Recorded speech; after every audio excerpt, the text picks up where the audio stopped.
Hello, and welcome to In Practopia. Kim Ja here with you, the show starring the Caribbean, featuring its people, places, and things. I'm happy that you're here with me for another In Practopia. Today on the show, my guest is Dr. Silvia Charles, economist, who will be talking about how the Caribbean can grow its economies. Also on the show, we have Did You Know? Fastest growing Caribbean economies, and also Ode to the Caribbean quote, and of course the announcement of next week's guest. You know the routine, the show always starts with announcements. Last week I told you about our rate and review box option on every podcast and ITV video page on the website, and I'm thrilled to announce that we have a comment. I had also said that once you write in the comments, we will feature it on the website and also read it on the show. So here we go with a comment from Tekla J, who said, "Wow, Kim, this episode was great. Never in my wildest dreams would I have imagined there was a need for fertility assistance in the Caribbean. Thank you.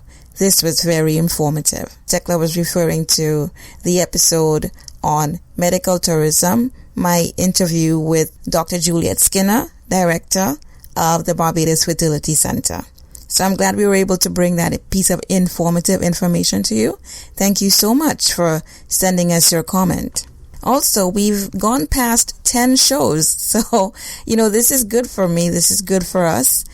We have our guests coming, like I said, and In Practopia is continuing to grow. Also, a gentle reminder to send in your pictures of places you visited or people you know who visited the Caribbean. Send that to us at info@inpractopia.com. We're starting to build our photo gallery, and soon we will launch that particular page on the website so we can share with you all the beautiful spots in the Caribbean as taken by people who visited a country down in the region. I also like to say that you can find us on iTunes and Stitcher Radio, and always we're available on the website. So visit, download, share as always, so that In Practopia can soon become a household name. Time now for Did You Know? Top 10 Growing Caribbean Economies. At number 10 is Grenada with 1.9%. Number 9, Trinidad and Tobago at 2%. Number 8, St. Lucia at 2.3%. Number 7, Bahamas at 2.3%. Number 6, Belize at 2.5%. And the top 5 growing economies, at number 5, St. Kitts and Nevis at 3.1%. Number 4, Haiti at 3.5%. Number 3, Suriname at 4.4%. Coming in at number 2 is Guyana with 4.5%. And at number 1, the top-ranked growing Caribbean economy is the Dominican Republic at 5%. These figures came from the United Nations Economic Commission for Latin America and the Caribbean, and these were their projections for growth in 2014. Now I invite you to listen to my chat with Dr. Silvia Charles, economist, advocate for sustainable economic development. She's sharing her thoughts on how Caribbean economies can grow, what they need to do to keep us in step with trends in the world. I had my first real working experience with the Institute of Social and Economic Research at the University of the West Indies. It's now called the Sir Arthur Lewis Institute. So I was based in Barbados, where I had studied for my first degree, but I'd also studied in Trinidad for the second degree and so on. So I worked with the Institute, and my research inevitably was on the Caribbean. I went to Dominica and worked with the government of Dominica and holding posts as economist, development economist, and chief technical officer for trade, industry, and tourism. Went back and did a stint again. You see, at most times I moved with my spouse, and he was posted to Barbados with UNESCO. So I moved back to Barbados, and I again worked with the Institute of Social and economic research. I have done consulting in the Caribbean, once with the Caribbean Tourism Organization, done short assignments with with CARICOM as part of a team, and I did quite a bit of consulting in Africa as well, because I did a study in South Africa, developing a sort of a strategy for critical appraisal of the tourism product. And I did the assembly industries sector study in Botswana as part of a team. Actually, the team was Trinidadian, but because of my association with the team leader from our working together at the University of the West Indies, I was brought on the team. That time I was based in South Africa, so it was fairly easy to get across to Botswana. And there I was looking at the automobile industry and the white goods sector, fridges, etc., to see if they had the capacity to expand those industries. And by and large, South Africa was on their doorstep, very much involved in the automobile industry. I've done consulting in Nigeria for the Economic Community of West African States.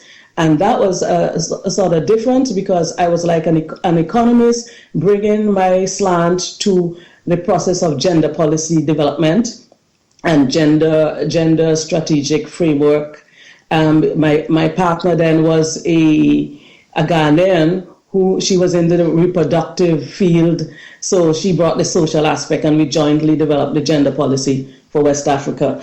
I also did some work in Mozambique, like cost-benefit analysis for customs reform project.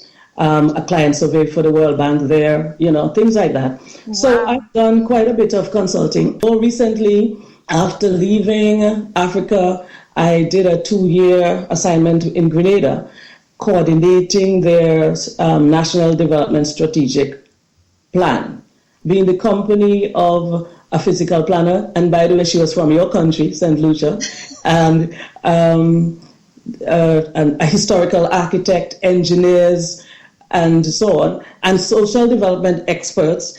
And so we were able to do a plan which would definitely it would be interdisciplinary. And actually, I was exposed to interdisciplinary aspects even when I started working in Dominica, because what I met in Dominica was a well-developed national parks and forestry department, so with a lot of emphasis on maintaining a pristine environment and that sort of thing. Wow. You know what, Dr. Charles, I'm learning as I talk with more people that the Caribbean has so many able-bodied people who are qualified in so many different fields, so much so that we're lending our services to foreign countries. We do have some skilled people. Many of our people are outside of the Caribbean, but we do have some who have stayed in the Caribbean and try to stick it out, and sometimes what we need is improved institutional frameworks to allow them to function to the best of their abilities. Yeah, and I think that's going to be a movement that people get everybody on islands to get to support and get behind for those kinds of institutional changes to happen so that the Caribbean, I think, can move so much quicker forward. I agree with you, yes, yeah. For sure. So I know you have a great love for Dominica. You live there, and you're very passionate about Dominica's natural resources. And talk to me about what Dominica is doing to really take advantage of its natural resources and how that's affecting the growth of its economy. Oh, well, yes. As I mentioned, they've always had this strong national parks and forestry department, and have tried to be very careful of the way the country is developed so that they maintain the pristine environment. The natural resources such as the flora, the fauna, the waterfalls, the rivers, and the hot spas. Yes. We have a number of those in a particular area. They're doing quite well. These serve as recreational activities for the locals, but also as attractions for the tourists. So you see the link with tourism, and as a matter of fact, the brand of tourism is that of ecotourism. Okay. Then you have the geothermal facilities and they're promoting that as in an effort to bring down the cost of energy internally, but also for export to neighboring countries like Martinique and Guadeloupe. Yes, this is the intention. So they're in the process of constructing the production wells and that sort of thing. These things take time, so I don't know exactly when they will come on stream, but this is one area of excitement for Dominica.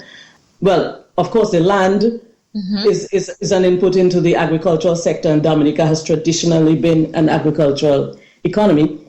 Bananas are not the main export anymore. That's been so eclipsed by the services sector, because which actually is comprised not only of tourism, but importantly of private education, because I think like St. Lucia and a number of the other islands, Dominica has a fairly thriving medical school, externally oriented medical school. Yes. Ross Medical, and there's another one as well.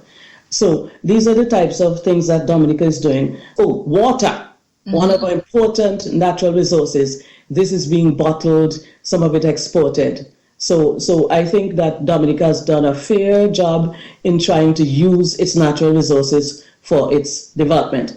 At the same time, trying to retain some of those resources so they're not depleted. That's true. And Dominica has an abundance of water. So, Dr. Charles, you're in the States right now, and I know you do a lot of work with the Organization of Women of the Americas. Can you talk to me about that? Well, yes, it's a non-profit association, which is we are registered under with the Internal Revenue as a 501c3 association. Our mandate is to assist women and children in the Americas, which would include the United States, the Latin countries, and the Caribbean countries who form part of the Organization of American States. We are supposed to sensitize the public, that's part of the mandate, on the needs of women and the issues facing women and children in the region. And importantly, to raise funds to address some of those needs. I must say that most of our attention has been in the fundraising area. I am currently the president, and before that, I served for 2 years as first vice president. Wow. Now, the more interesting point, I think, for listeners is where the proceeds go. Yes. And proceeds have been given to charities in our region. We have made donations to Dominican Republic. We had support to Haiti in the aftermath of that 2010 earthquake. Yes. Support to children with special needs in El Salvador. Support to children and adolescents in high-risk situations, Bolivia. Support to vulnerable children and adolescents, Dominican Republic. Early childhood education in Dominica as well as St. Vincent and the Grenadines. They have a roving caregivers program. Yes, I actually had a conversation with Penny Bowen in Barbados about that. I'm a donor to the FDCC. So, oh my goodness, this is coming full circle. Yes, you see, that's it. Recreational activity for children in poor communities, Costa Rica. Skills training for marginal youth, Antigua. Prevention of violence, exploitation, and trafficking in persons, Guatemala. Assistance to an audiovisual center at a school in Chile. Breast and survival cancer care, St. Kitts Nevis. Pediatric care, Washington, D.C., through the Spanish Catholic Center, and this year in particular to the National Children's Health Network, I think that's what it's called. And in June this year, we made a donation personally, because I was on spot in Paraguay, in the course of the OS General Assembly, and made a donation to an institution that offers free surgery to children with cleft lips and palate. Oh, that's wonderful. Tell me what made you join this organization. Was it something, your love for women and the advancement of children, that made you choose this organization? Because I know there are a bunch of organizations that people can volunteer their time for. What was it about this organization that made you want to be a part of?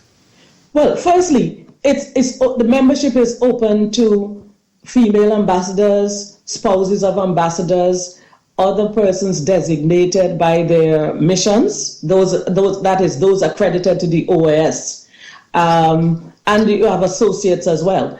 But I must say that I had been involved in charities in Nigeria, in Africa on the world, but mostly in Nigeria, where we had the Spouses Association, and I was first vice president in one of the organizations. At that time, all the proceeds went to charities within Nigeria, right? So I've always had that love, but also my work in gender would have actually attracted me to this type of organization as well.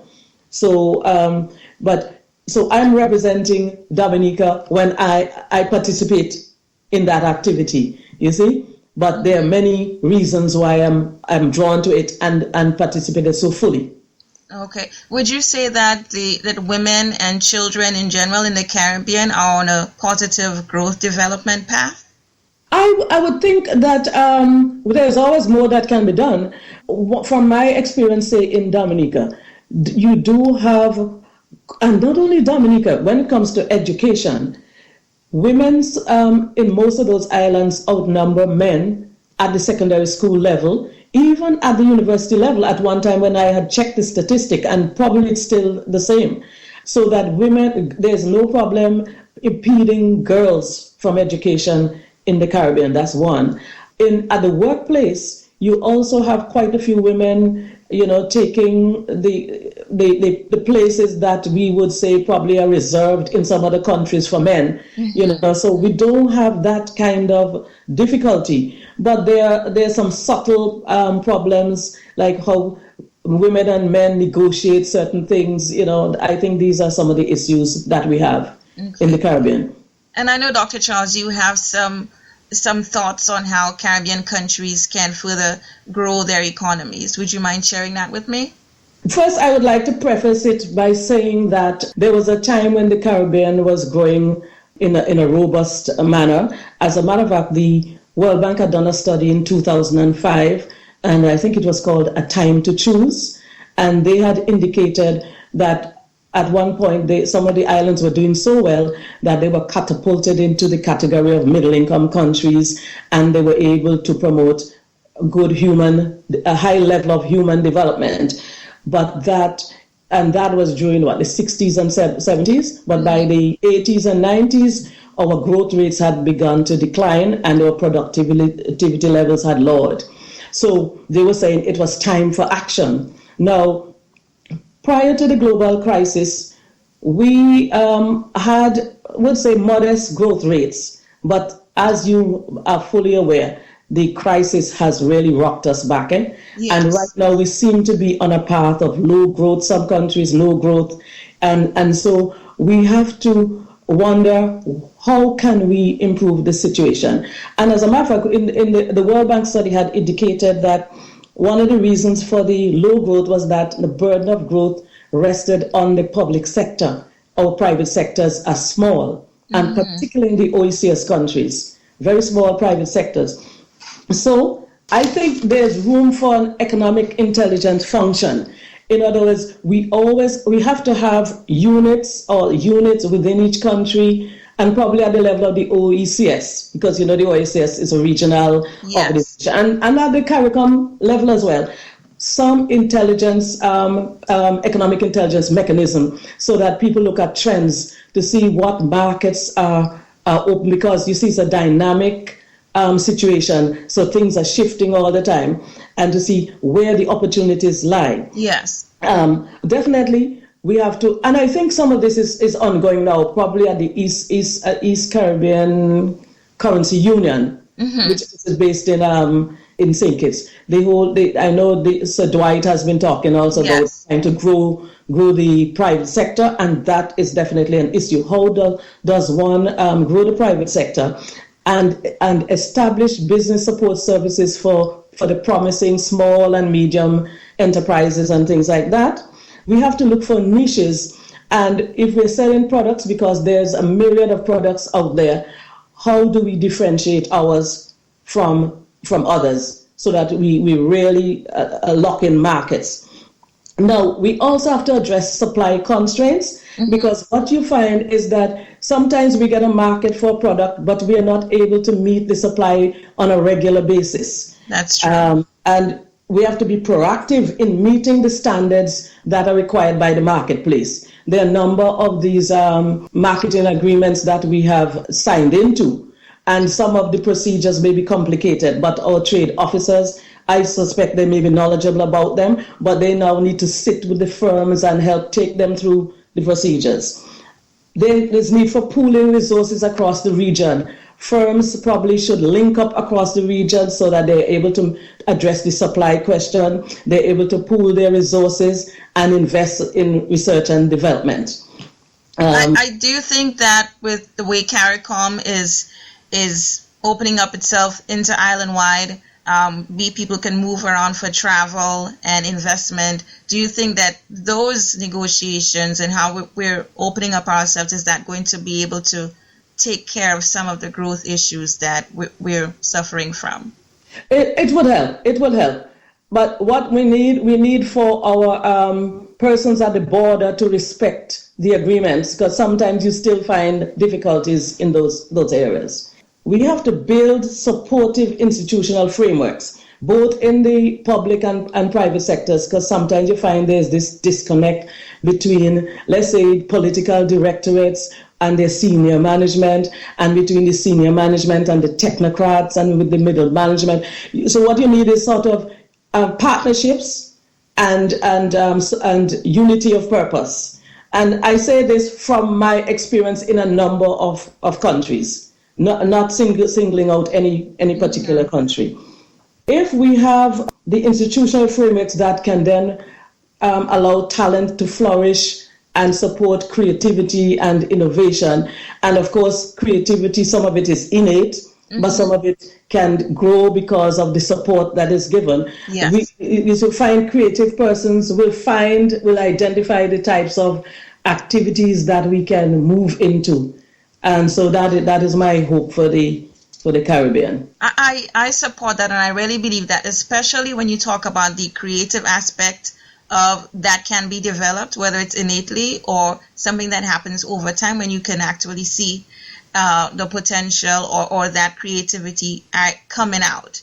So I really hope that the Caribbean, all of the different countries, can open itself up for all of those things.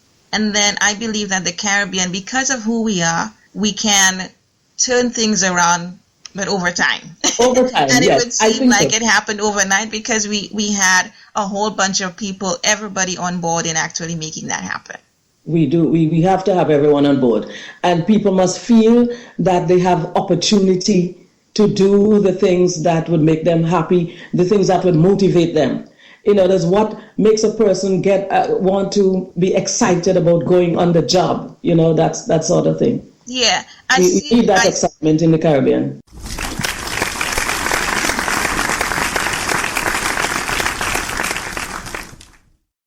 Let me say thank you again to Dr. Charles for chatting with me. This is really a world-traveled lady who has done her bit in the Caribbean and Africa, lending her hand, her expertise, and all that she's done to help economies grow and stand out. So I applaud her for that. And how about the work she's doing with the Organization of Women of the Americas, helping out women and children and doing all that she can along with these other ladies to continuously keep the Caribbean and countries in the Americas moving forward.